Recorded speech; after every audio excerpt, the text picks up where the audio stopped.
Hello my dear students, welcome to young roots. आज हम पढ़ने वाले हैं 12th IC कॉमर्स का second chapter, that is capital, जो दो पार्ट में डिवाइडेड है, फिक्स्ड और working.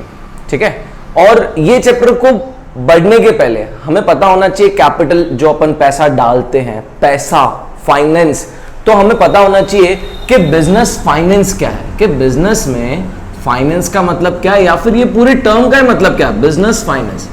So I can say that जितना भी पैसा मैंने अपने बिजनेस में लगा दिया है, ठीक है, और मैं उससे कहीं से लेकर आया हूं, मतलब कहीं से बोरो करके लेके आया हूं, या फिर मैंने अपने आप से ही, मतलब अपने पास में कुछ पैसे पड़े तो वहां से लगाए हैं, और इन पूरे पैसों का टाइम टू टाइम मैनेज करना। देखने जाए तो बहुत छोटा टर्म लगता है, कि लगता है हाँ ठीक है यार, बिजनेस फाइनेंस है, पैसों का लेन देन देख रहा, और क्या। लेकिन अगर आपको अपने बिजनेस को सक्सेसफुल बनाना है तो सबसे ज्यादा, आपको पता है, सबसे ज्यादा तो काम की जरूरत होती है। काम से तो हम हट नहीं सकते, लेकिन काम से भी ज्यादा जरूरी एक चीज जो है वो है पैसों का मैनेजमेंट करना, या फिर बिजनेस फाइनेंस को देखना। ठीक है, और बिजनेस फाइनेंस हम इसीलिए करते हैं सो दैट, बोलते हैं ना, कभी भी पैसा खत्म नहीं होना चाहिए। जैसे कि एकदम नॉर्मल एग्जांपल है, बहुत सिंपल एग्जांपल है, कि घर पे कभी भी है ना, अपनी सब्जियां, अपने घर पे जितने भी सब्जियां बोलो, या फिर आटा, या फिर तेल, घी, ये सब कभी एकदम फिनिश नहीं होता है, एकदम खत्म नहीं होता। घर पे कैश भी देख लो, पापा के जेब में कैश भी देख लो, कभी भी पूरा जीरो नहीं होगा। पापा बोलेंगे पैसा नहीं है, लेकिन फिर भी 10,000 जेब में पड़ा है। पैसा नहीं है बोलते हैं, लेकिन एकदम खत्म कभी नहीं होता है। क्यों? क्योंकि हम ये चीज कर रहे हैं।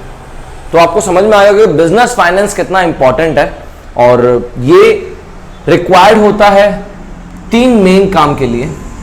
इसके 3 बहुत ज्यादा इंपॉर्टेंट काम है, जिसके वजह से हम बिजनेस फाइनेंस को इतना ज्यादा इंपॉर्टेंस दे रहे हैं। ठीक है, तो आपको पहले तो पता होना चाहिए कि बिजनेस फाइनेंस हम क्यों कर रहे हैं, सो दैट हम अपने पैसों का जो मैनेजमेंट है, कब किसको टाइम टू टाइम पेमेंट करना है ना, और पेमेंट करने के बाद में किससे पैसा कब लेना है, सो दैट क्या, जो भी मेरा ऑपरेशन है, ऑपरेशन यानी जो भी मेरे कामकाज कर रहा हूं, चाहे मैं ट्रेडिंग कर रहा हूं या चाहे मैं फिर मैन्युफैक्चरिंग कर रहा हूं, प्रोडक्शन, कुछ भी बोलो, ठीक है, मेरे ऑपरेशन जो है वो स्मूथली चले, इसीलिए हम बिजनेस फाइनेंस करते हैं। ठीक है, and if I want to define business finance, के बिजनेस फाइनेंस को सर डिफाइन करके बताओ, तो बिजनेस फाइनेंस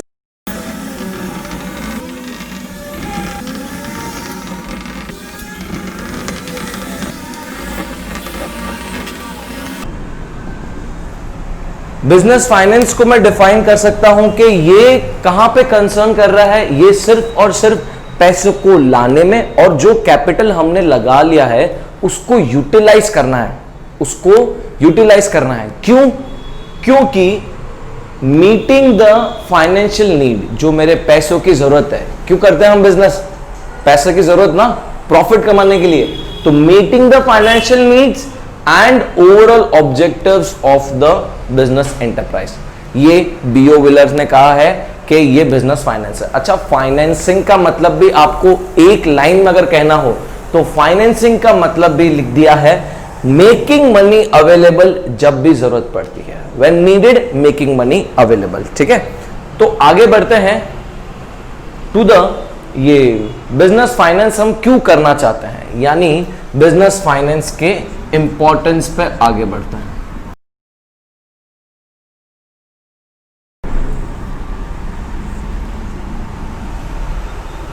तो बढ़ते हैं इंपॉर्टेंस। अच्छा, इंपॉर्टेंस तो मैं आपको बता चुका हूं, मैं आपको बोल रहा था बिजनेस फाइनेंस क्यों करते हैं, यानी इसको मैं कह सकता हूं रिक्वायरमेंट, कि भाई कब जरूरत पड़ती है बिजनेस फाइनेंस की। तो 3 काम के लिए जरूरत पड़ती है।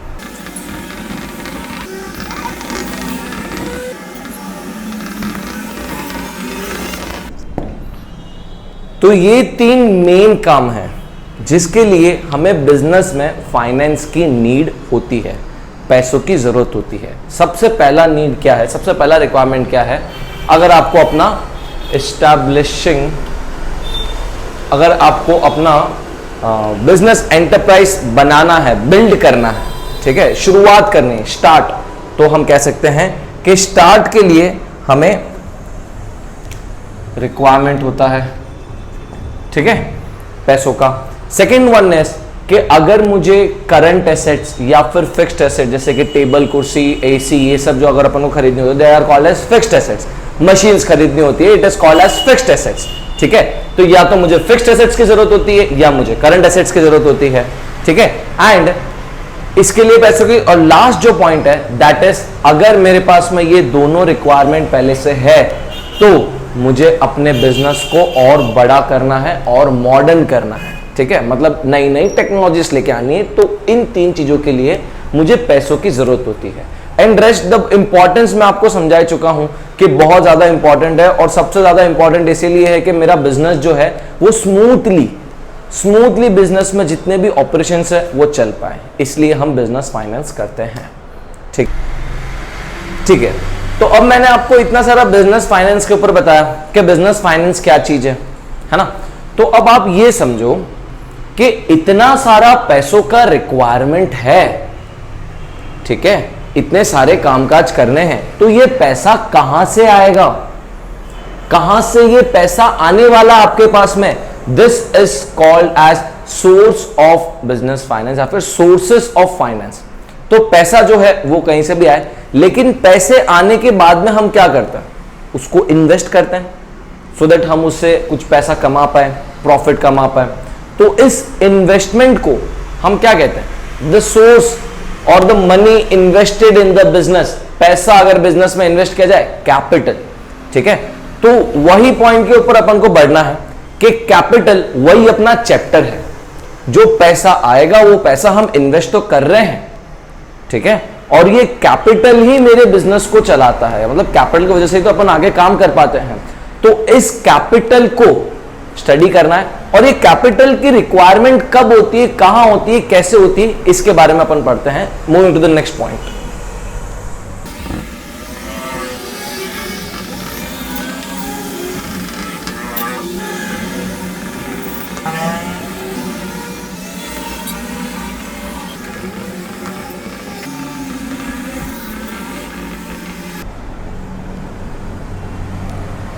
तो इस तरीके से हम अपने नेक्स्ट पॉइंट पे बढ़ रहे हैं कि पैसा अलग अलग फॉर्म्स को कैसे कैसे मिलने वाला है। तो सबसे पहला जो पॉइंट है, ये जो पैसा आने वाली बात है, वो सबसे पहला पॉइंट किसके लिए है? सोल प्रोप्राइटरशिप, जो हम लोग ज्यादा करते हैं, यानी एक अकेला बंदा है जो बिजनेस को, फॉर्म को स्टार्ट कर रहा है इन अ वेरी स्मॉल स्केल, तो उसके लिए ये होता है कैपिटल फॉर सोल प्रोप्राइटरशिप, ठीक है। तो अब सोल प्रोप्राइटरशिप का जो कैपिटल रिक्वायरमेंट है, वो सबसे पहले जो पैसों की जरूरत होती है वो कहां से अरेंज करता है? अपने पास में से।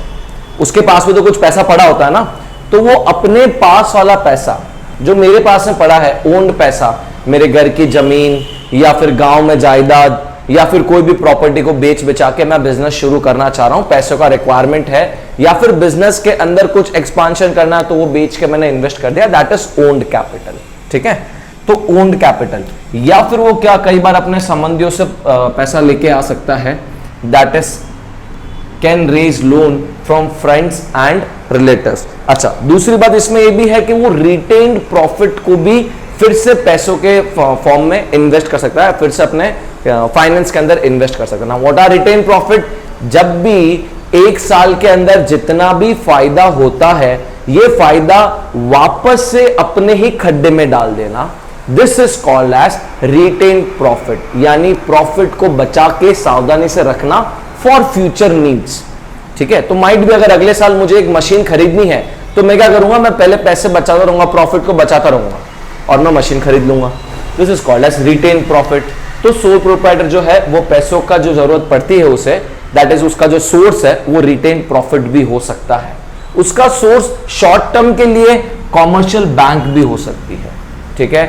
लॉन्ग टर्म के लिए भी कॉमर्शियल बैंक होती है, लेकिन ज्यादातर लॉन्ग टर्म के लिए कॉमर्शियल बैंक लोन्स प्रोवाइड नहीं करती है टू अ सोल प्रोप्राइटर, क्योंकि उसका बिजनेस छोटा होता है और उसकी अर्निंग जो है वो एक लिमिटेड पीरियड ऑफ टाइम के लिए बैंक्स को ये सबको दिखती है, इसीलिए। But yes, in some cases मिलता है कॉमर्शियल बैंक से भी, आजकल तो मिलने लग गया है। Next point is long term loan जो है फिक्स्ड एसेट्स वाला वो फाइनेंशियल इंस्टीट्यूशन या फिर स्टेट गवर्नमेंट देता है। स्टेट गवर्नमेंट जो भी उस पर्टिकुलर स्टेट का होता है वो ज्यादातर इनमें मदद करता है, जैसे कि आईडीबीआई भी बहुत मदद करता है इंडस्ट्रियल डेवलपमेंट के लिए, गवर्नमेंट भी काफी ज्यादा बेनिफिट्स देती है इनको। तो इन सब तरीके से इनके पास में पैसा आता है। Source of finance for capital for sole proprietorship. ठीक है, moving to the next point.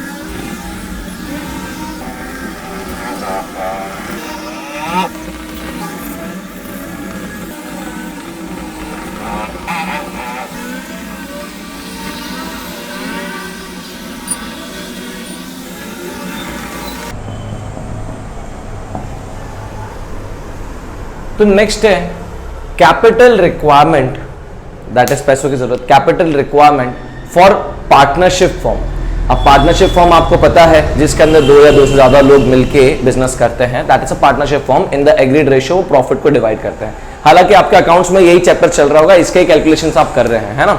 तो पार्टनरशिप फॉर्म में भी same owned capital, retained profits, loans मिल सकते हैं बैंक से, शॉर्ट टर्म लोन्स मिल सकते हैं फ्रॉम कॉमर्शियल बैंक से, और लोन मिल सकते हैं अपने पार्टनर से भी लोन मिल सकते हैं। ठीक है, तो ये थोड़ा इंपॉर्टेंट पॉइंट है कि कई बार क्या होता है, इसके आप सम्स भी कर रहे होंगे अकाउंट्स में, कि कई बार क्या होता है कि एक पार्टनर के पास में बहुत सारा पैसा है, उसने अपने पुरखों की जमीन या फिर कोई और बिजनेस से उसने कुछ पैसा कमाया हो, तो वो पैसा भी अगर वो बिजनेस में देता है, then we say that loan मिला है, लेकिन किससे मिला है, पार्टनर से मिला है। डेफिनेट सी बात है, इसके अंदर कुछ प्रॉफिट मिलता है, कुछ प्रॉफिट मतलब बिजनेस को ही मिलता है, कुछ पार्टनर को ही मिलता है, ऐसे उसको भी लगता है अपना पैसा सेफ है। तो this is again a kind source of finance, this all are what, source of finance for partnership form. अच्छा, पार्टनरशिप फॉर्म में ये थोड़ा सा नया पॉइंट बोला हुआ हमारे बुक के अंदर, हालांकि ये सोल प्रोप्राइटरशिप में भी हो सकता है। अगर सोल प्रोप्राइटरशिप का बिजनेस काफी स्ट्रांग है तो बैंक कई बार ये मेथड से भी करती है, and not a big deal. आजकल तो सभी जगह पे ईएमआई इंस्टॉलमेंट आपको पता है। ये हायर परचेज मेथड क्या है, हायर परचेज मेथड के अंदर क्या होता है कि property belongs to you but documents are on my side. ठीक है, यानी सिंपल भाषा में अ टाइप ऑफ ईएमआई। ठीक है, लेकिन उसके अंदर क्या होता है, प्रॉपर्टी का जो बिलोंगिंग्स होते हैं उसके अंदर थोड़ा सा मतलब ऐसे छेड़छाड़ की होती है। ठीक है, तो it is again a type of instalment. ये और ये दोनों ईएमआई जैसे काम करते हैं। तो आपको मशीनरीज चाहिए तो पार्टनरशिप में भी ले सकते हैं, हालांकि हम सोल प्रोप्राइटरशिप में भी ले सकते हैं। सिर्फ बताया हुआ है कि ये भी एक तरीका है, ये भी एक जरिया है कैपिटल इन्वेस्ट करने का, या फिर सोर्स ऑफ फाइनेंस सही है ना। एंड सबसे बड़ी बात, पार्टनरशिप का जो पैसा होता है वो सोल प्रोप्राइटरशिप पे काफी ज्यादा होता है। डेफिनेट सी बात है, एक अकेला बंदा इन्वेस्ट कर रहा है और वहीं पे 4 लोग, 5 लोग, 10 लोग इन्वेस्ट कर रहे हैं, तो there will be a difference, right. That's it. Moving to the next point, that is capital requirement for joint stock company. ये थोड़ा मजेदार पॉइंट है, इसके अंदर 2-3 चीजें एक्स्ट्रा है।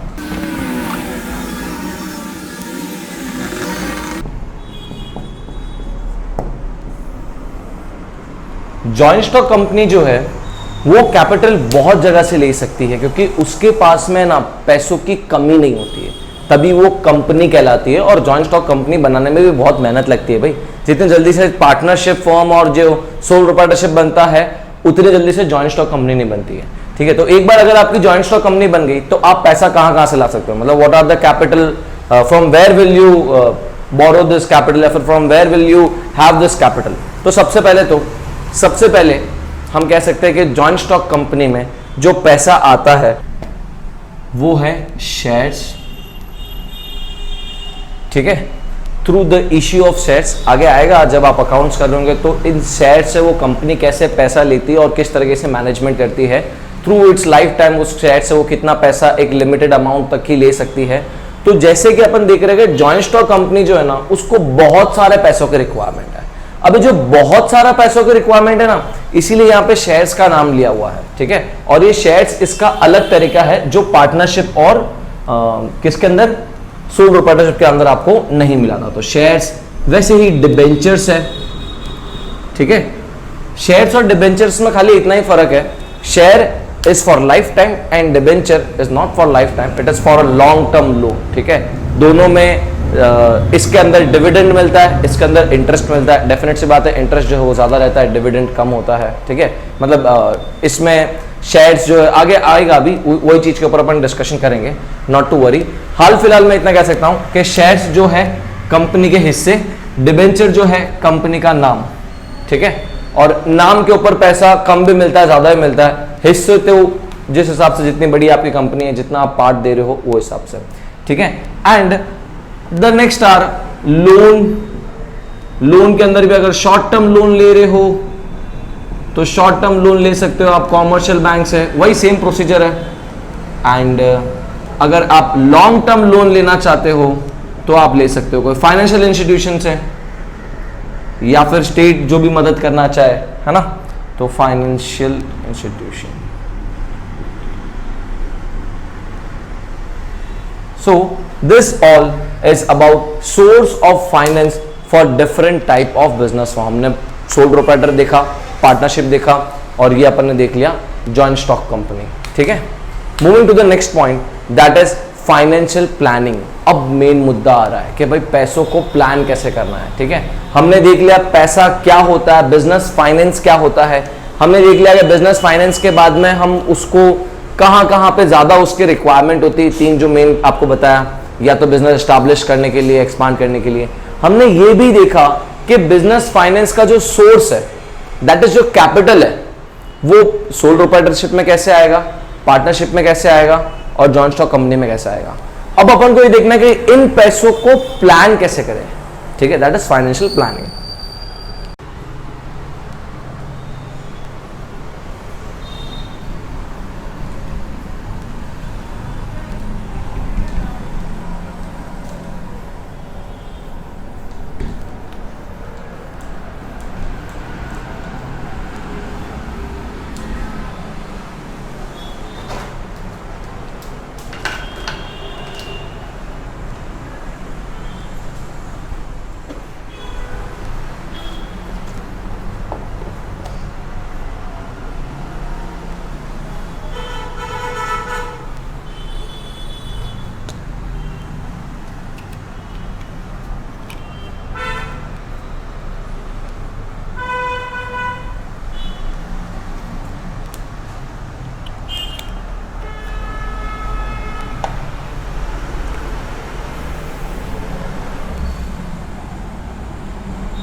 और फाइनेंशियल प्लानिंग के अंदर क्या, इसका मीनिंग क्या है कि भाई कब कहां पे कितने पैसों का रिक्वायरमेंट है ना, और वो पैसों का रिक्वायरमेंट है तो फिर मैं कहां से वो पैसे लेके आऊंगा, और कहां पे मुझे पैसे इन्वेस्ट करने हैं, और अगर पैसे लेके भी आने हैं तो फिर वो किस फॉर्म में लेके आने, किसी से बोरो करने हैं या फिर ओनर्स के फंड को डालने हैं। तो this all is financial planning, या फिर इन शॉर्ट मैं कह सकता हूं कि it is the process of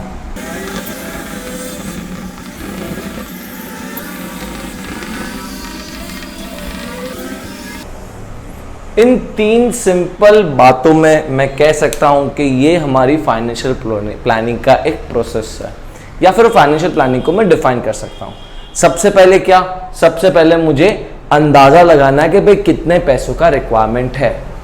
जैसे अपन प्लान करते हैं फ्यूचर गोल को सोच के, वैसे अपन को अंदाजा लगाना भाई कितना पैसों का रिक्वायरमेंट है ऑर्गेनाइजेशन में, ठीक है।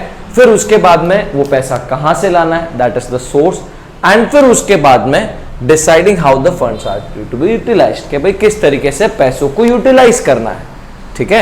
इन्वेस्टमेंट कहाँ कहाँ करना है, और वो इन्वेस्टमेंट से कैसे कैसे अपन को रिटर्न मिलने वाला है। तो this is about financial planning. इसके फीचर्स दिए हुए हैं और इसके बहुत अच्छे इंपॉर्टेंस दिए हुए हैं, and I hope you can study those importance and understand it. I am moving to the next topic, that is capital structure.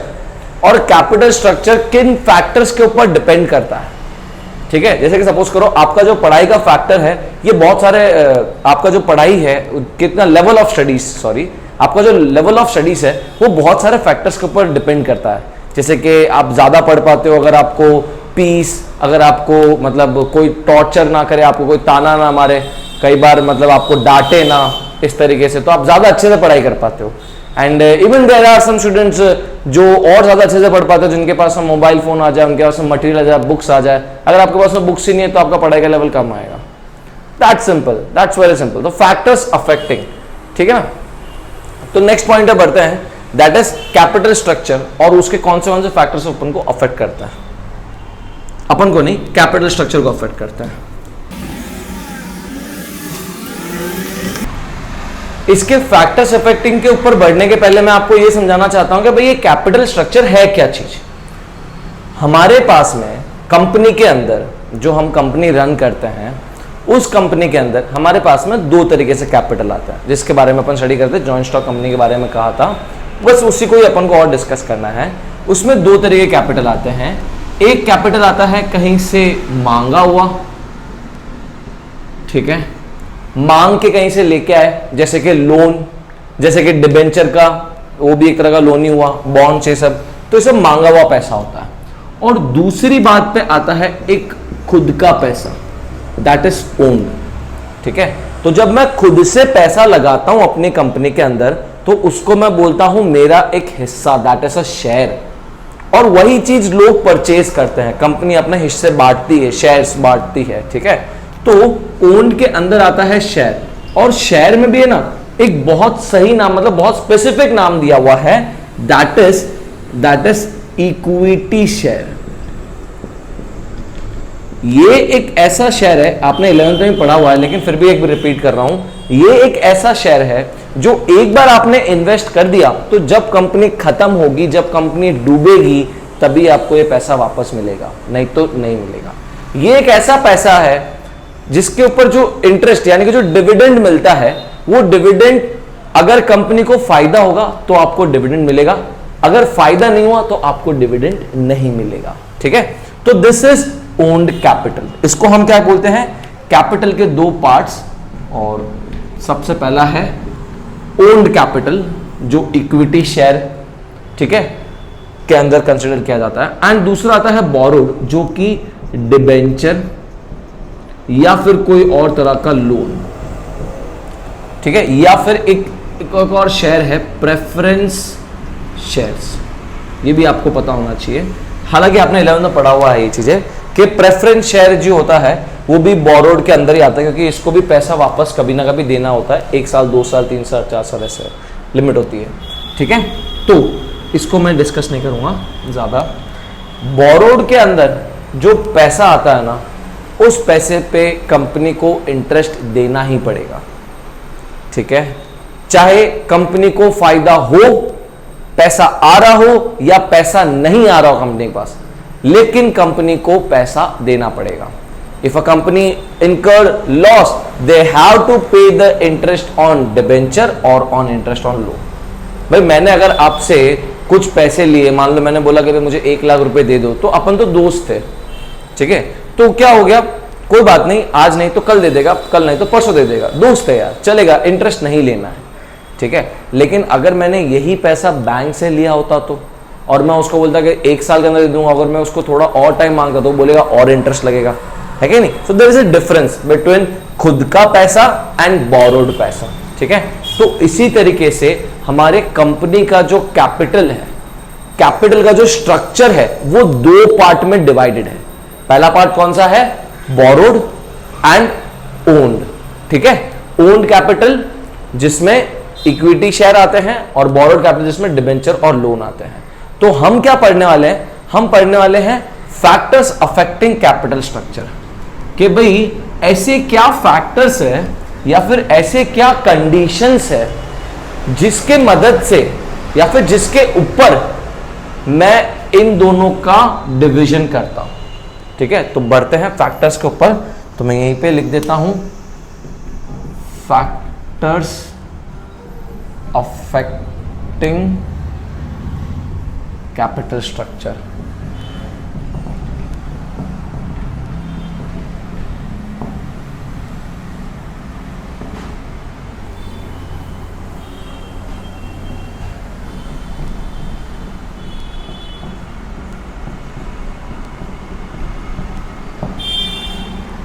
Trade on equity समझाने के पहले आपके बुक में समझाया हुआ है कि जो कैपिटल स्ट्रक्चर है उसको 2-3 और अलग अलग नाम से भी कहा जाता है, डिपेंडिंग ऑन द कंडीशंस।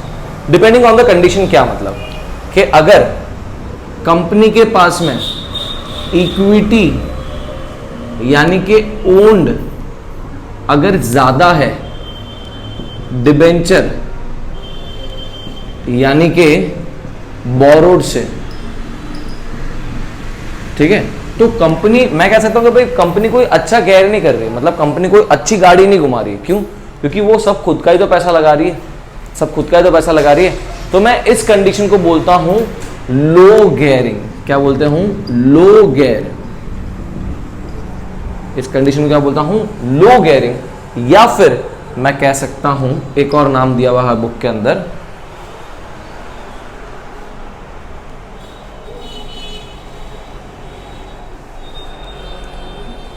एक और नाम दिया हुआ है लो गेयरिंग।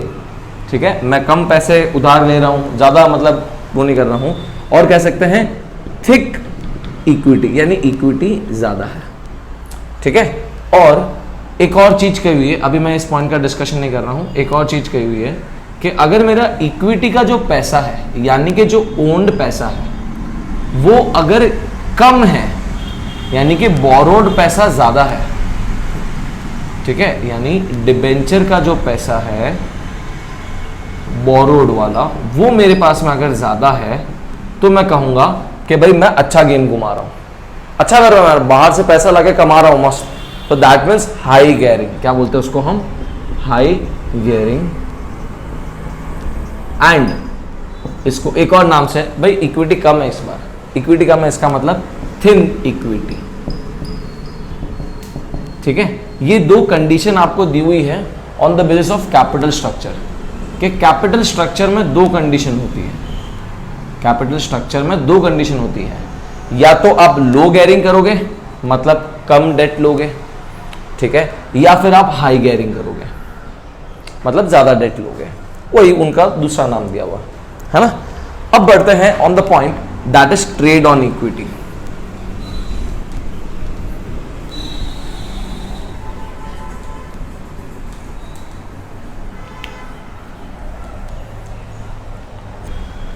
इसका एक और नाम दिया हुआ है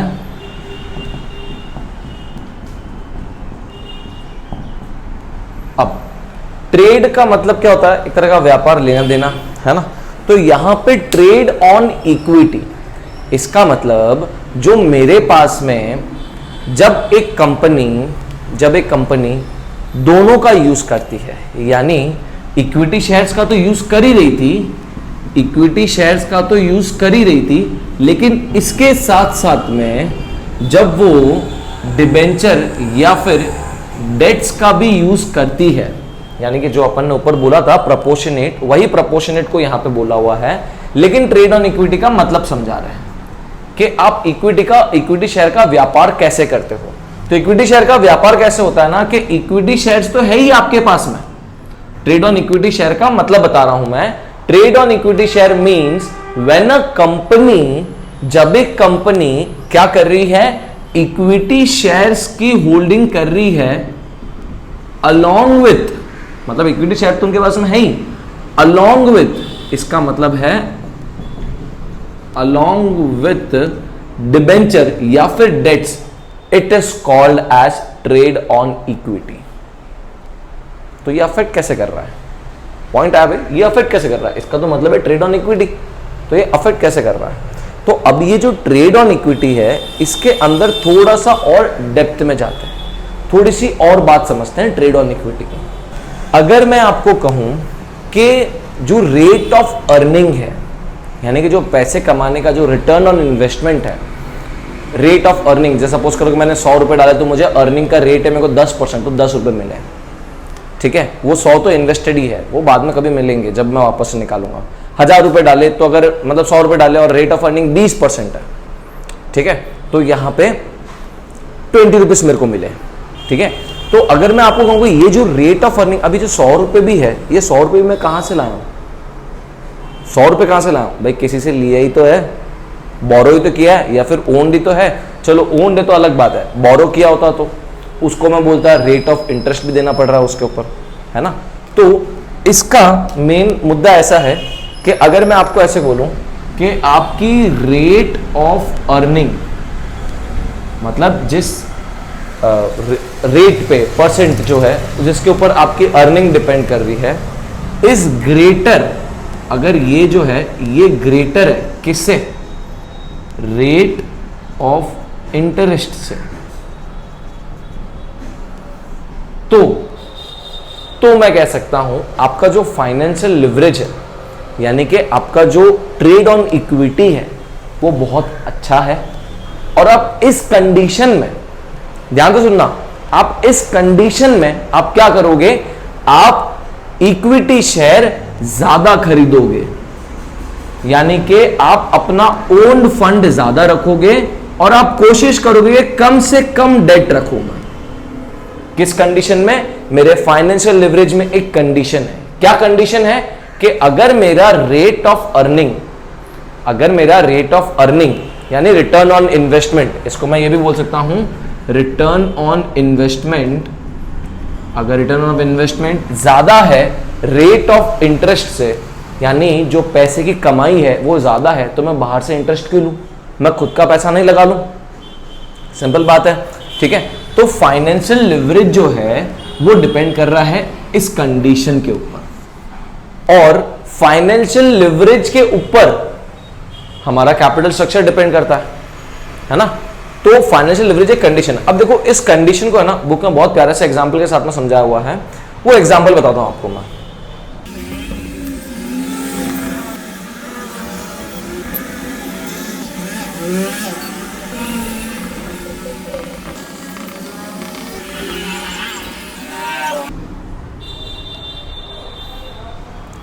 ठीक है, तो ये कंडीशन दी हुई है हमें एग्जाम्पल के अंदर कि 1 करोड़ का पैसा ये भी डाल रहे, 1 करोड़ का पैसा ये भी डाल रहे, लेकिन इनका जो बोरोड है वो ओन से कम है और ओन से ज्यादा है, मतलब 40 लाख का बोरोड है और ओन जो 60 लाख का है, और इनका जो बोरोड है वो सिर्फ 10 लाख और 90 लाख खुद से पैसा डाला हुआ है। ठीक है, तो हमें क्या देखना है? हमें ये देखना है अर्निंग पर शेयर कब ज्यादा मिल रही है।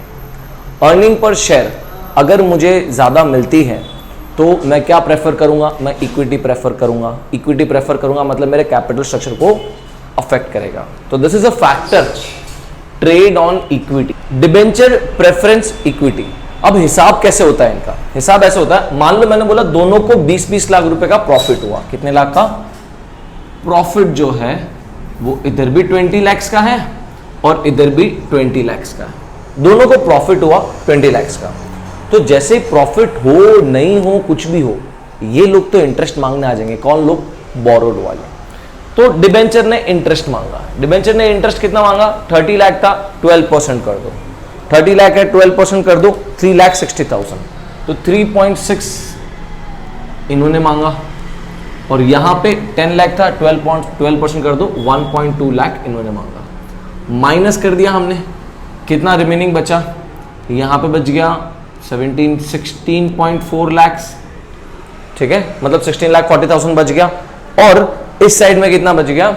18.8 लाख। तो यहां पे अपन टैक्स कट कर देते हैं। मान लेते हैं कि टैक्स जो है वो 50% है। इससे ज्यादा तो टैक्स नहीं होगा, इससे ज्यादा तो इंटरेस्ट नहीं, टैक्स नहीं लग सकता। तो 50% टैक्स अगर माइनस करते हो, इसका करूंगा हाफ, तो 8.2 लाख, और इसमें से माइनस करूंगा तो ये हो जाएगा 9.4 लाख। तो माइनस करेंगे तो भी उतना ही बचेगा, 8.2 लाख और 9.4 लाख। ठीक है, आधा टैक्स में चला गया। ओके, अब टैक्स के बाद में भी जो डिविडेंड है वो देना पड़ेगा। तो यहां पे इक्विटी वाले को मिलने के पहले प्रेफरेंस वाले को देना पड़ेगा। ठीक है, तो प्रेफरेंस का डिविडेंड कितना है देख लो। डिविडेंड प्रेफरेंस का है 14%, तो यहाँ पे 1.4 लाख माइनस हो जाएगा, 10 लाख का 14%, और यहाँ पे कुछ भी माइनस नहीं होगा, दिया ही नहीं है, डिविडेंड माइनस कर दिया।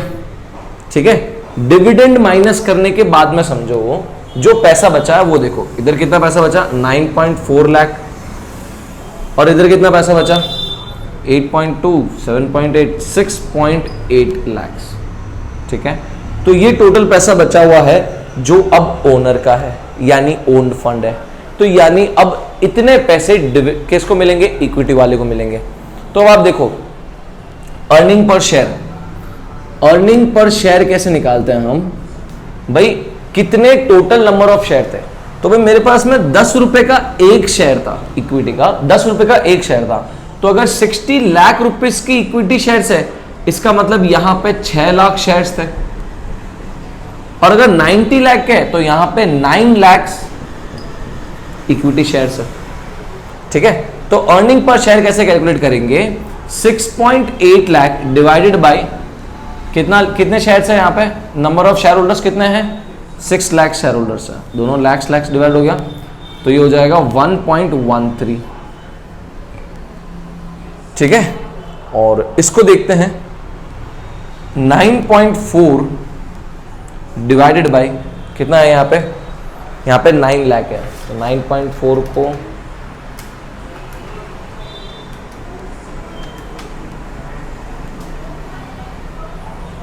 तो यहां पे 9 से डिवाइड तो 1.04।